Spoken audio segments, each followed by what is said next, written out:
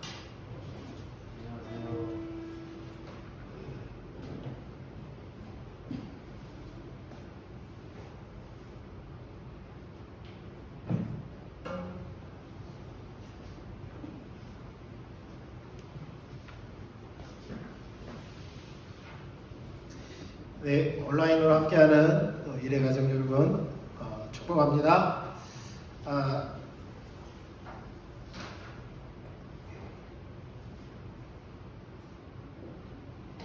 또 이번 주에 입학식이 있었죠. 그래서 우리 교회도 초등학교 그리고 중학교 들어가는 다음 세대들이 있습니다. 위해서 기도해 주시고요.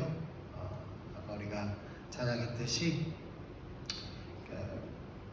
하나님께서 이 시대 가운데 하나님 뜻이 지속적으로 이루어지기 위해서 다음 세대를 일으켜야 되는데 오늘날 교회 현실을 보면 그게 사실은 쉽지 않아 보이잖아요.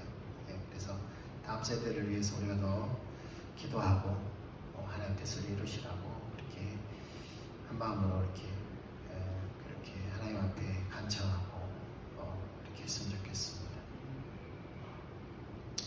네, 또 금요일, 토요일 사전 투표가 있었고요.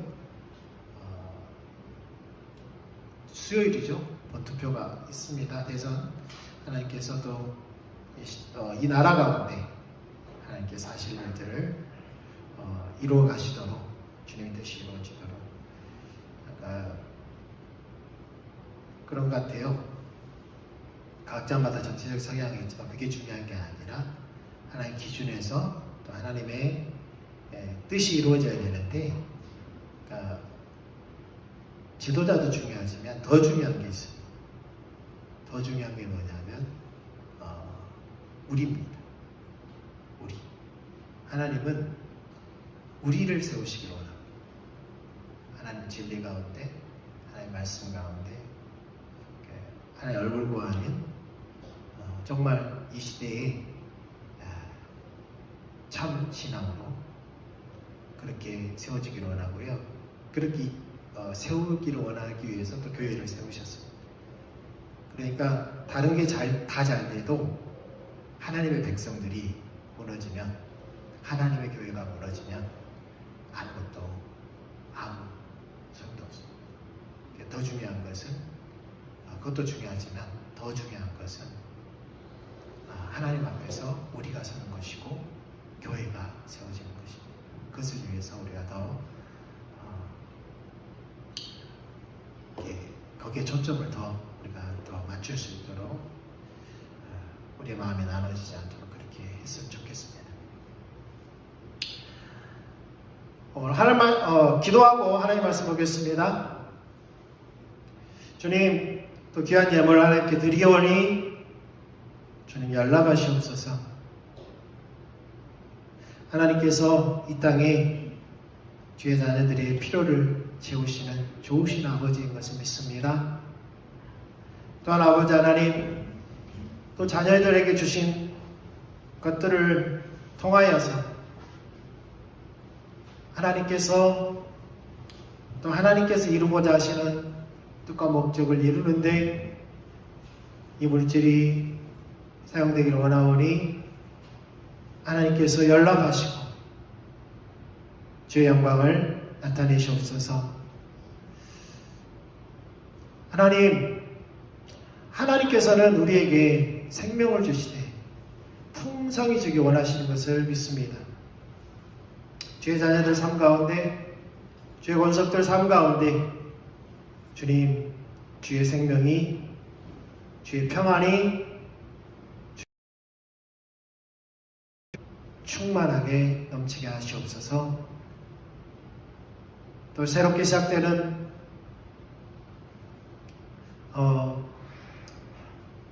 배움의 터 가운데 입학한 우리 자녀들 축복합니다. 또 한 단계 더 진급한 우리 자녀들 속한 곳에서 하나님께서 함께 하심으로 하나님 살아계심을 알게 하시고 어려서부터 주의 얼굴 구하는, 그래서 주의 얼굴 구하는 세대들로 이 땅과 열방을 주님께로 돌이키는 귀한 세대들이 되게 하시옵소서. 주님을 찬양합니다. 감사합니다. 예수님의 이름으로 기도했습니다. 아멘. 오늘 하나님 말씀 히브리서 3장입니다. 히브리서 3장 7절로 12절입니다. 같이 읽겠습니다. 히브리서 3장 7절로 12절 같이 읽습니다. 그러므로 성령이 이르신 바와 같이 오늘 너희가 그의 음성을 듣거든 광야에서 시험하던 날에 거역하던 것 같이 너희 마음을 완고하게 하지 말라. 거기서 너희 열조가 나를 시험하여 증험하고 40년 동안 나의 행사를 보았느니라. 그러므로 내가 이 세대에 노하여 이르기를 그들이 항상 마음이 미혹되어 내 길을 알지 못하는도다 하였고, 내가 노하여 맹세한 바와 같이 하리라 하였다 하였느니라. 형제들아, 너희는 삼가 혹 너희 중에 누가 있지 아냐 악한 마음을 품고 살아계신 하나님에게서 떨어질까 조심할 것이요. 아멘.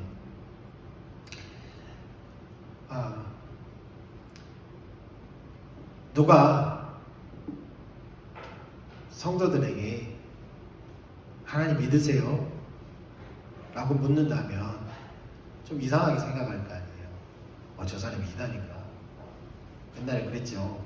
구원파들이 구원받았습니까? 구원받았습니까? 네, 구원받았습니다. 그러면 언제 받으셨죠? 어떤 사람은 그때가 명확하게 기억나는 사람이 있어요. 회심의 체험을. 그런데 어떤 사람은 날짜도 기억하고 시간도 기억하는 사람이 있습니다. 근데 어떤 사람은 내가 몇 살 때 구원받은 것 같은데 정확한 건 모르겠어요. 그럼 그런 허점들을 파고들어서 구원을 받았습니까? 라고 시작을 해서 그럼 당신은 구원받지 못했으니까 구원을 받아야 된다. 네. 그러니까 오늘날 또 성도들에게 하나님 믿으세요? 예수 믿으세요? 라고 말하면 좀 이상하게 생각할 수 있겠죠. 믿으니까 교회도 다니고 헌금도 하고 기도도 하고 그럴 거 아니겠어요? 그러니까 이스라엘 백성들에게 당신들 하나님 믿습니까? 라고 하면은 뭐라고 대답했을까요? 믿는다라고 대답했겠죠. 광야의 이스라엘 백성들도 하나님 믿는다라고 그렇게 대답했어요. 그런데 오늘 본문을 통해서 보면 이스라엘 백성들이 하나님을 향하여서 어떻게 했냐는 거예요. 우리가 하나님의 얼굴 구하는 삶을 살펴보기 위해서 그 반대되는 개념의 하나님의 손을 구하는 삶을 살펴보는데, 하나님의 얼굴 구했던 대표적인 사람 모세, 하나님의 손을 구했던 대표적인 무리 광야의 이스라엘 백성들, 이 두 가지를 우리가 살펴봄으로써 하나님의 얼굴 구하는 삶이 무엇인지 좀 더 명확하게 살펴보기 위해서 반대 개념인 하나님 손을 구하는 삶을 살펴보고 있는 거죠. 그러니까 이스라엘 백성들은 어떤 삶을 살았다고요? 하나님의 얼굴을 구했다고요? 아니요. 하나님의 손을 구했다고요.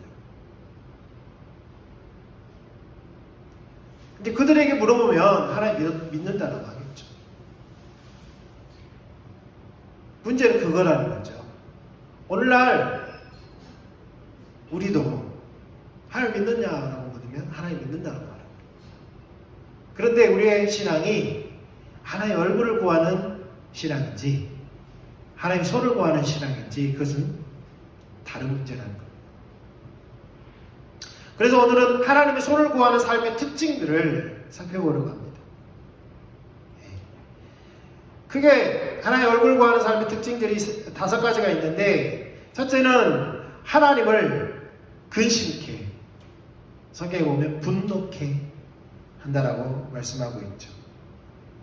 또 두 번째는 하나님의 길을 알지 못한다 라고 말씀하고 있습니다. 또 세 번째는 그 삶에는 불신이 가득하다. 믿는다고 하는데 불신이 가득하다. 또 네 번째는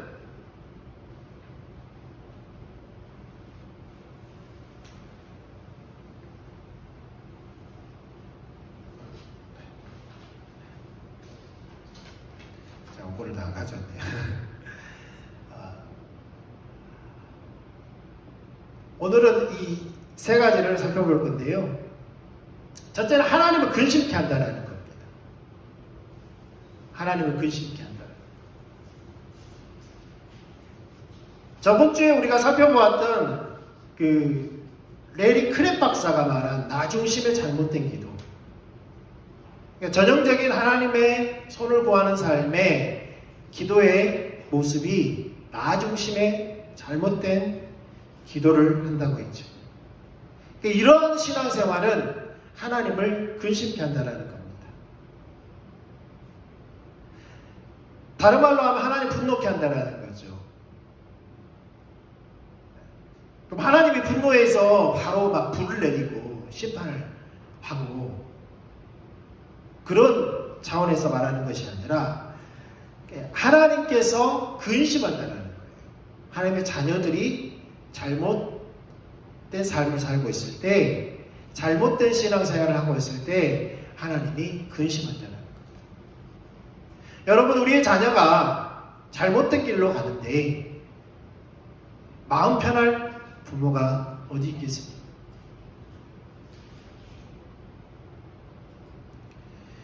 하나님은 인격적이십니다.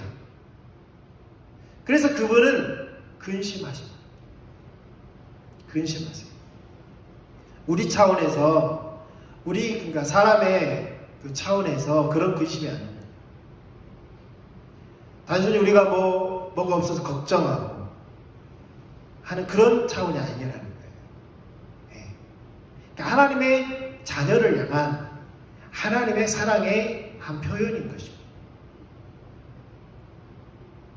그러나 문제는 많은 사람들이 자신이 하나님을 근심케 한다거나 분노케 한다는 그 사실조차도 모르고 있다는 게 문제죠. 신앙이 타락하면 찾아오는 게 있습니다. 영적으로 어두워집니다.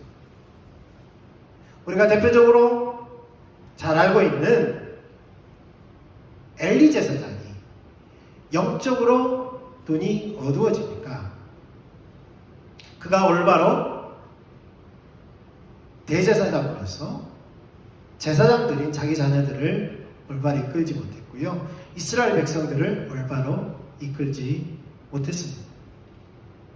신앙이 타락하면 가장 먼저 찾아오는 것 중에 하나가 영적 분별력이 어두워진다는 겁니다.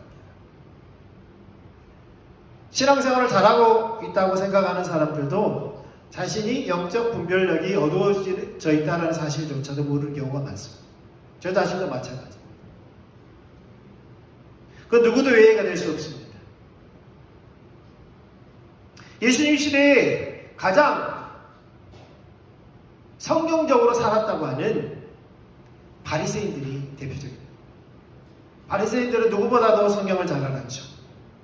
그렇지만 그들은 자신들이 하나님을 분노케 한다는 사실을 몰랐습니다. 우리는 성경을 통해서 그걸 알 수 있지만, 그들이 그랬다는 것을 알 수 있지만, 그들은 그렇게 자신들이 하나님을 떠났고 하나님을 근심케 하고 심지어 하나님을 대적하고 있다는 사실조차도 모르고 있었습니다.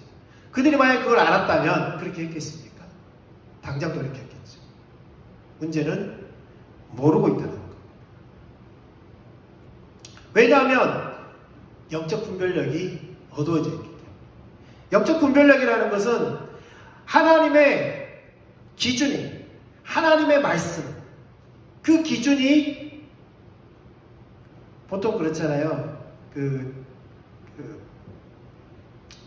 건축할 때 추를 내리죠. 위에서 추를 내려서 이게 반듯한지 아닌지 기준을 삼잖아요. 네, 그 기준을 삼아요. 그러니까 하나님의 말씀, 하나님의 말씀이 기준이 되어서 내 삶을 비춰보면 내가 얼마나 말씀에서 기울여져 있는지 그게 보이는데, 이게 안 보이니까 내가 안 보이는 거죠. 이게 바로 영적 분별력입니다. 하나님의 기준을 보는 거죠. 그렇기 때문에 그게 안 보이니까 자신이 하나님을 떠났는지, 하나님을 근심케 하는지, 하나님을 분노케 하는지를 알지 못한다는 겁니다. 그러면 이 영적 분별력을 올바르게 갖기 위해서는 어떤 삶을 살아야 합니까? 하나님의 손을 구하는 삶에서는 그게 가려지는데, 하나님의 얼굴 구하는 삶에서는 그게 또렷이 보인다는 것이죠. 그래서 하나님과 친밀한 교제 가운데 있을 때에만, 그 삶을 살 때에만 영적 분별력이 다시 회복됩니다. 이스라엘 백성들의 삶이 하나님을 떠났기 때문에 당연히 그들은 하나님과 교제에는 관심도 없었습니다.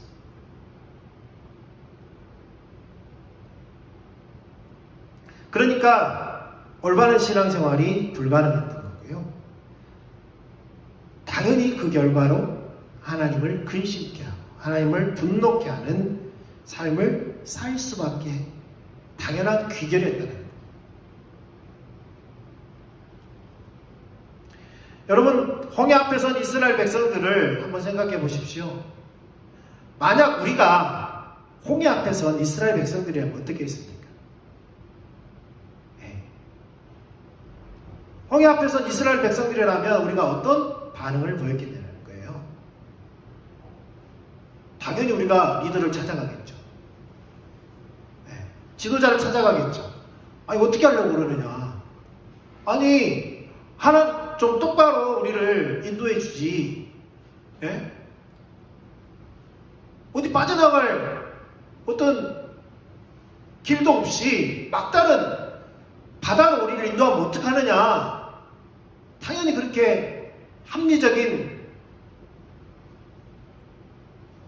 의견과 또한 그 리더십에 의문을 제기하지 않겠어요? 사실은 합리적인 겁니다. 이스라엘 백성들 입장에서는. 그런데 하나님은 이스라엘 백성들이 바로 그렇게 한 것이, 모세와 아론에게 원망한 것이, 모세와 아론에게 불평한 것이 하나님께 한 것이라고 그렇게 말합니다. 그 모세가 자기 마음대로 그곳을 인도했습니까? 하나님께서 그곳을 인도하시니까 그들을 그곳으로 인도했죠. 네. 그런데 그러한 환경 가운데서 어려운 환경을 만나니까 당장 뭐가 나오는 거예요? 불평, 원망이 나오는 거예요. 그 결과로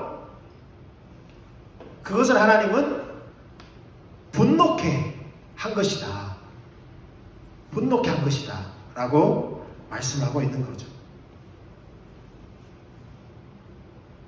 여러분, 하나님의 기적을 체험하는 것과 하나님을 기쁘시게 하는 것은 전혀 다른 겁니다.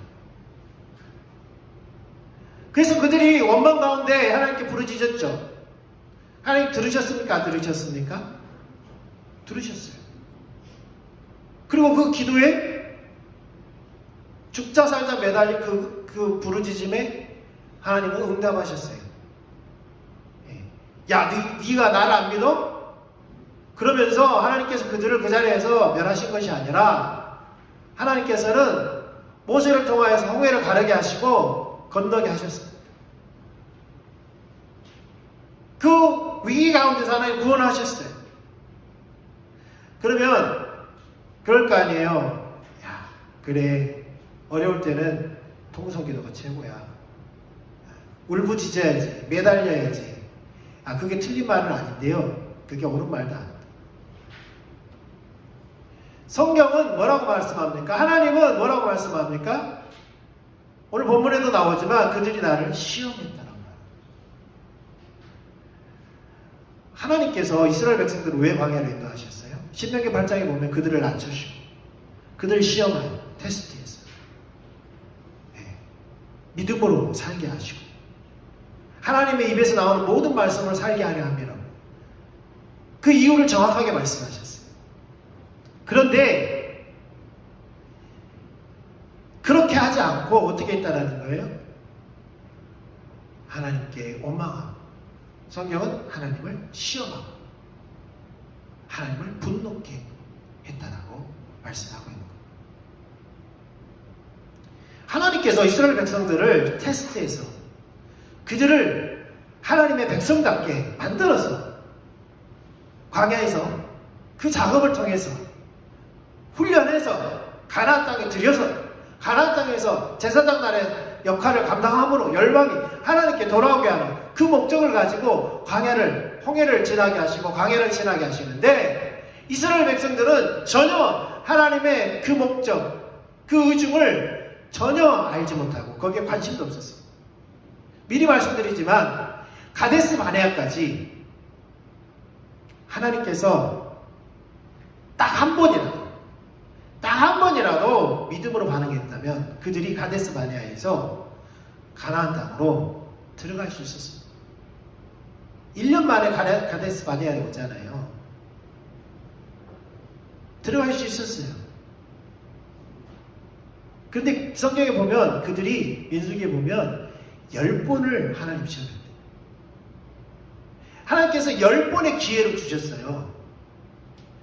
테스트를 통해서 하나님께서 그들을 훈련하고 믿음으로 하나님을 의지하고 하나님의 입에서 나오는 말씀으로 사는 것을 그들이 깨닫게 되었을 때에 하나님은 그들을 가나안 땅으로 인도하시려는 그 계획을 가지고 계셨는데 10번을 시험을 했거든요. 10번을. 그런데 10번을 그들은 하나님을 분노케 했고 하나님을 대적했어요. 그러니까 하나님께서 뜻을 돌이키사 어떻게 했습니까? 그들을 가나안 땅에 들이지 않기로 작정하셨어요.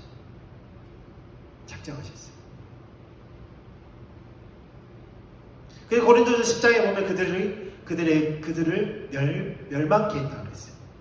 그리고 이스라엘 백성들이 구원을 받지 못했느냐? 그 말이 아니에요. 여기서 멸망케 했다라는 단어는 흩어버렸다.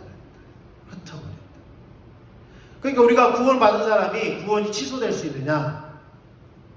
그럼 뭐 알미니안이든 뭐 칼빈이든 그게 중요한 게 성경적으로 보면 그것이 많은 신학적 논란도 있지만 성경적으로 저는 그렇지 않다고 믿어요. 네. 누구 신학을 따라서가 아니라 성경적으로도 그게 옳지 않다고 믿어요.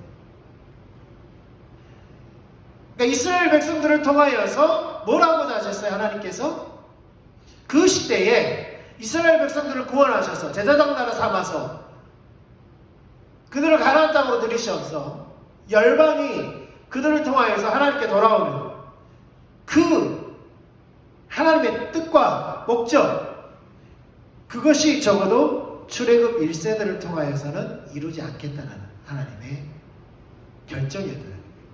구원이 취소됐다는 말이 아니에요.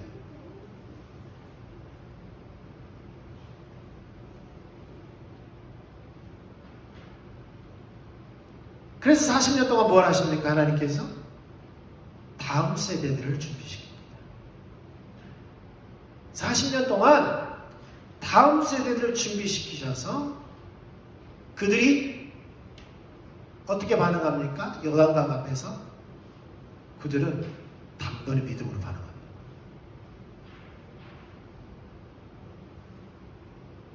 길갈에서 어떻게 반응합니까? 할례를 하라고 했을 때 단번에 믿음으로 반응합니다. 광야에 출애굽 1세대들과 전혀 다른 모습이 나타납니다. 그들은 원망하고 불평했어요. 만약에 출애굽 1세대였다면 어떻게 했겠습니까? 야, 우리를 홍해로 인도하더니 이제는 물에 강물에 빠져 죽으라고 강으로 인도했다라고 그렇게 말할 수도 있잖아요. 아니, 적진이 바로 앞인데 할례를 행하라, 그게 합리적이에요? 라고 따질 수 있거든요. 그리고 여리고성을 돌 때도 어떻게 합니까? 아니, 무슨 전략을 가지고 특공대를 조직해서, 왜냐하면 그 성은 난공불락이라 공성적으로는 불가능하거든요. 그러면 지략을 짜서 특공대를 조직해서 몰래 기습해서 내부에 또 라합 같은 그런 내부의 분열자들을 만들어 조성해서 이런 전략을 짜서 그렇게 하지 않고 어떻게 합니까? 하루에 한 바퀴씩 엿새 동안 7일째는 7바퀴, 그것도 말도 하지 말아요. 심리전은 뭐예요? 북한이 심리전 할 때 어떻게 해요? 휴전선에서 막 방송 틀잖아요. 네, 방송 틀잖아요.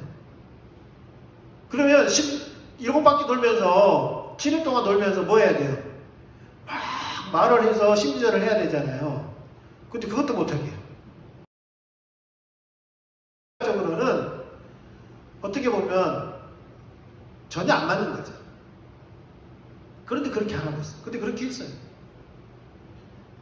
광야의 이스라엘 백성들과 전혀 다른 모습이었죠. 그런데 10번 동안 하나님께서 그들을 테스트하고 훈련해서 그 백성 삼으려고 했는데 그들이 그렇게 안 되니까 하나님께서 뜻을 돌이킨 거예요. 아, 너희는 안 되겠다. 대신 너희 자녀들 통하여서 의를 이루겠다. 그렇게 하신 거죠. 중요한 것은 그 40년 동안 어떻게 보면 40년 동안 그들은 하나님을 시험하고 분노했어요. 근데 하나님이 여전히 어떻게 하십니까?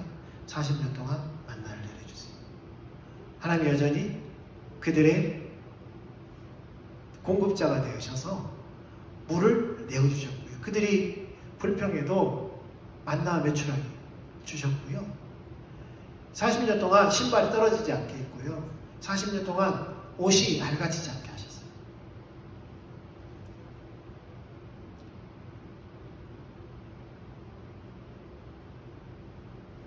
두 번째는 하나님의 길을 알지 못합니다.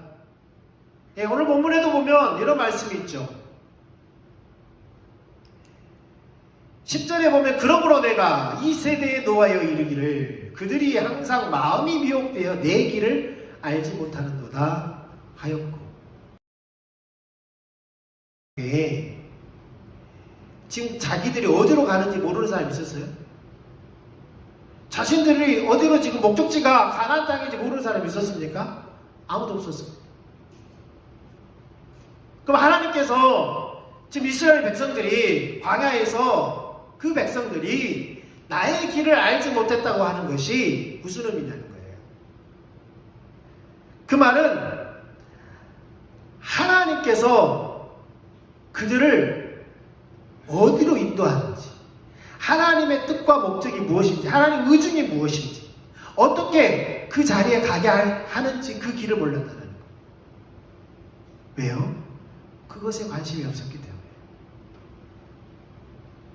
그러면 이스라엘 백성들의 관심은 어디에 있었습니까? 이스라엘 백성들의 관심은 자기 문제 해결에 관심이 있었습니다. 자기 문제 해결. 당장 홍해 앞에 부딪히니까 뒤에는 누가 쫓아와요? 애굽의 군사들이 쫓아와요. 단순히 바다 앞에 선 것이 문제가 아니라 뒤에 애굽의 군사들이 자기들을 쫓아오는 게 문제예요.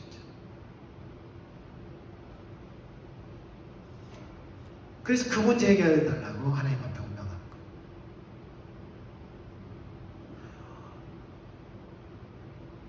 결국은 뭐예요? 이스라엘 백성들이 또 홍해를 건넜습니다. 구원을 받았습니다. 그러니까 춤추고 소고치며 하나님 찬양합니다. 근데 당장 마라의 쓴물이 그들 앞에 놓여 있을 때 또 원망하고 불평합니다. 여러분, 애굽에서 식량을 얼마나 가져왔겠어요? 성경에 보니까 한 40일 넘게 애굽에서 가져온 그 식량을 먹었던 것 같아요. 많이 가져온 거죠. 그 많은 백성들이 40일 넘게 먹었습니다. 그런데 점점 쌀떡이 비어져 가는 게 보여요. 농사질 광야는 농사질 땅이 아닙니다. 그 농사를 지어도 당장 거둬지는 게 아니죠. 적어도 4개월이 걸립니다. 열매를 거두려면. 필리핀에 가니까 산모작을 하더라고요. 산모작. 12개월이잖아요. 4개월 단위로 이렇게 산모작을 하는 거예요. 산모작. 씨를 뿌리고 열매를 거두기까지 4개월 정도 걸려요. 그러려면 물이 있어야 되죠.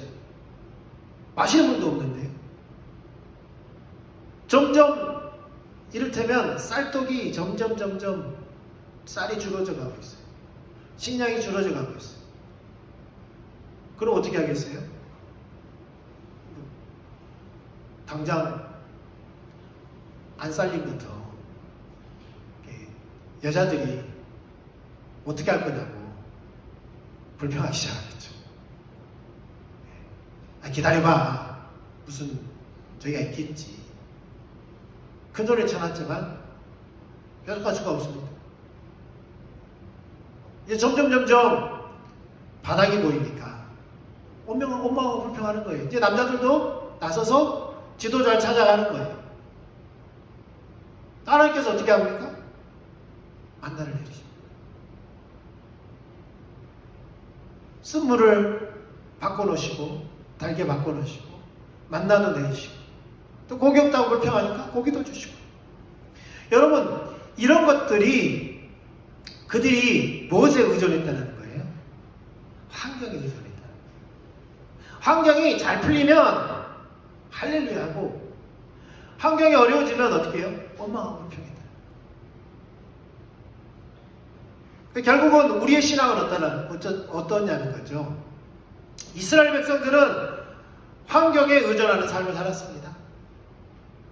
그걸 불신앙이라고 성경 말합니다. 우리는 성경을 보면서 저 사람들은 하나님의 기적을 저렇게 보고도 어떻게 저렇게 믿음이 없을 수가 있지? 그런데 오늘 우리가 어쩌자는 거예요?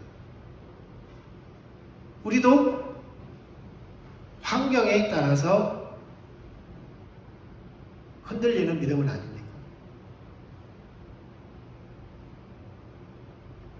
하나님께서 이스라엘 백성들을 구원하셔서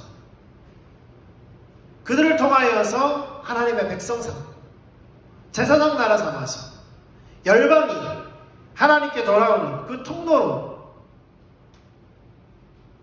그 일을 위하여서 그들을 구원하시고 부르셨죠. 그리고 그 그릇으로 빚어가기 위해서 광야에서 10번의 테스트와 훈련을 걸칩니다. 여러분, 세상의 테스트는 합격, 탈락 이걸 정하잖아요. 근데 하나님의 테스트는 뭐가 다릅니까? 하나님은 너 합격이야, 너 불합격이야. 구분짓기 위해서 테스트 하시는 겁니까? 아니에요. 하나님의 테스트는 그 이면에 뭐가 있냐면 내 자녀를 자녀답게 만들기 위한 훈련으로서 테스트가 있습니다. 그러니까 거기에는 하나님의 사랑이 그 테스트 가운데 있는 거예요. 그러니까 보통 탈락하면 어떻게 해요? 제껴놓죠. 세상에는 제껴놔요. 통과할 때까지. 근데 하나님은 그걸 통과하도록 또 다른 훈련을 해요. 훈련. 일어날 수 있도록, 세워질 수 있도록. 하나님의 목적은 어디에 있다고요? 탈락시키는 데 목적이 있는 게 아니고 세우는 데 목적이 있었어요. 그런데요, 이 목적을 모르면 어떻게 해요? 이 목적을 모르면, 이 길을 모르면, 하나님의 마음을 모르면 자기 마음대로 신앙생활을 하는 거예요. 이스라엘 백성들이 그랬어요. 그러니까 10번의 시험 가운데서 그들은 전혀 하나님을 알지 못했다. 하나님의 마음을 알지 못했다. 아브라함은 어떻게 했습니까? 하나님께서 아브라함 통하여서 뭘 하기를 원하셨어요? 아브라함에게 복 주고 아브라함에게 명성 달리고 그렇게 하려고 아브라함을 불렀습니까? 아니에요. 하나님은 아브라함을 통하여서 하나님의 한 백성, 그러니까 오늘 이스라엘 백성들을 세우고자 하신 목적이 있었어요. 아브라함을 통해서. 그 아브라함을 통해서 그 일을 이루기 위해서는 아브라함이 전혀 경험해보지 못한 새로운 세계로의 여행이 시작되는 거예요. 여러분, 하나님의 일은 하나님의 사이즈로 진행됩니다. 우리의 사이즈로 진행되는 것이 아니에요. 그 일이 이루어지기 위해서는 우리가 뭔가를 이룰 수 있는 어떤 계제가 없습니다. 그것이 있다면 하나님께서 우리를 그렇게 인도할 필요가 없죠. 그래서 반드시 필요한 게 뭡니까? 하나님의 그 사이즈를 우리가 경험하기 위해서는 우리에게 필요한 것이 뭐냐? 믿음입니다. 그러니까 아브라함에게 필요했던 것이 뭐예요? 믿음이었어요. 여러분, 아브라함이 하나님을 믿고 따라 나옵니다.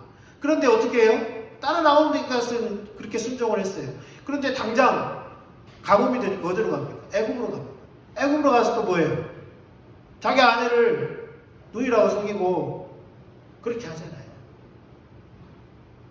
하나님, 그가 믿음으로 반응하기까지요, 25년이 걸립니다. 25년이 걸렸어요. 나중에는 그가 믿음으로 이삭을 얻게 됩니다. 또 믿음으로 이삭을 드리게 돼요. 네. 그 훈련을 하시는 거예요. 하나님께서. 아브라함을 통해서. 그리고 그 약속이 주어집니다. 그 약속을 이루기 위해서 이스라엘 백성들을 광야에서 지금 훈련해 가는 과정. 그런데 이스라엘 백성들은 어떻게 했다고요? 하나님 근심했다. 하나님 어떻게 했다고요? 하나님 길을 알지 못했다. 그 결과로 나타난 것이 불신입니다. 불신합니다.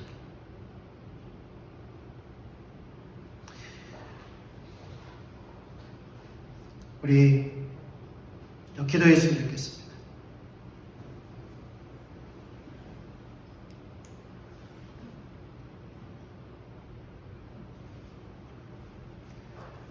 우리는 하나님의 얼굴을 구하는 삶의 대조적인 삶을 살펴보고 있습니다. 하나님의 손을 구하는 삶. 그 삶의 특징들 가운데 두 가지를 살펴보았습니다. 첫째는 하나님 근심케 하고 하나님의 길을 알지 못한다는 거예요. 또한 문제는 이것은 어쩌면 당연한 결과라는 겁니다. 반주해 주시고요. 당연한 결과예요. 어떤 삶을 살기 때문에요? 하나님의 손을 구하는 삶을 살기 때문에. 올바른 신앙 생활이 불가능한 겁니다.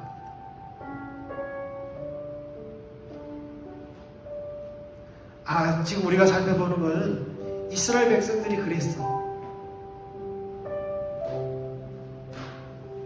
그것을 보려고 하는 것이 아니라 히브리서는 신약을 사는 우리에게, 당연히 구약 성경도 우리에게 말씀하시는 거죠. 그런데 히브리서는 특별히 구약의 이스라엘 백성들의 삶을 통하여서 우리를 경고하고 있는 것이죠. 내 삶 가운데 하나님을 근심케 하는 그런 열매들이 있다면, 하나님의 길을 알지 못하고 있다면, 그것은 내가 하나님의 손을 구하고 있는 삶을 살고 있는 것입니다.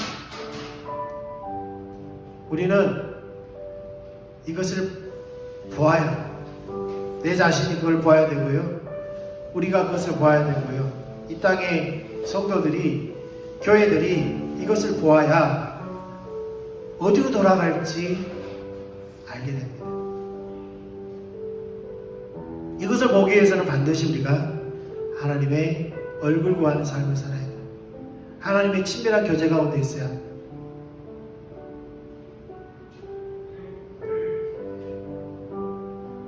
잘못된 신앙은 환경에 의존합니다. 참 신앙은 하나님과 올바른 관계를 의존합니다.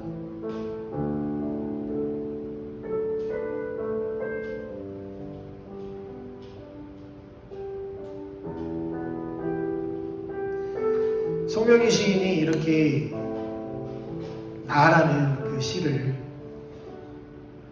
이렇게 지어서 하나님이 공평하다라고 말하잖아요. 세상 기준으로 보면 불공평한 거죠. 그런데 뇌성마비 그 장애인이 하나님 공평하다라고 그렇게 말을 해요.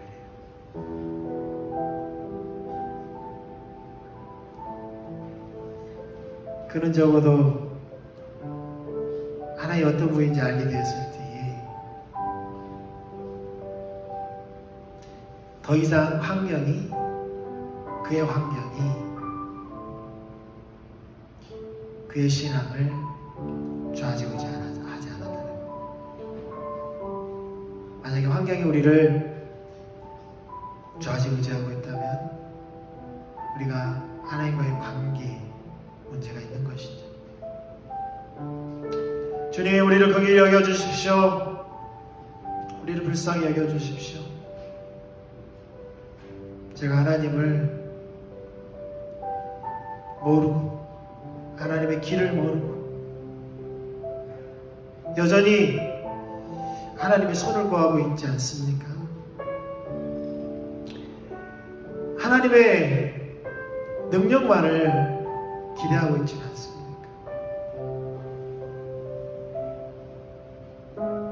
그리 아니하실지라도 우리가 감사하고 하나님 한 분만이면 만족하는 하나님과 올바른 관계 가운데 살 수 있기를 소망합니다. 하나님, 우리를 다시 한번 긍휼히 여겨주시고 우리를 새롭게 하여 주십시오. 우리의 눈을 열어서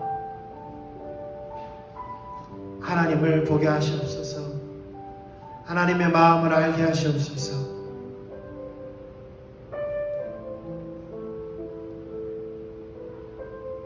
이 나라의 민족 긍휼히 여기시고 주님의 교회가 하나님의 뜻 가운데 온전히 회복되어지게 하여 주시옵소서. 주의 자녀들이 주의 자녀답게 그렇게 회복되게 하여 주시옵소서.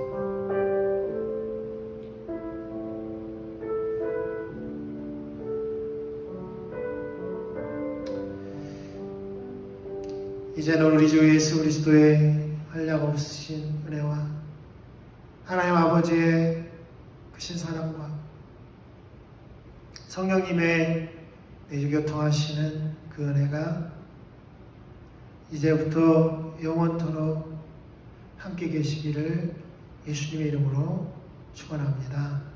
아멘.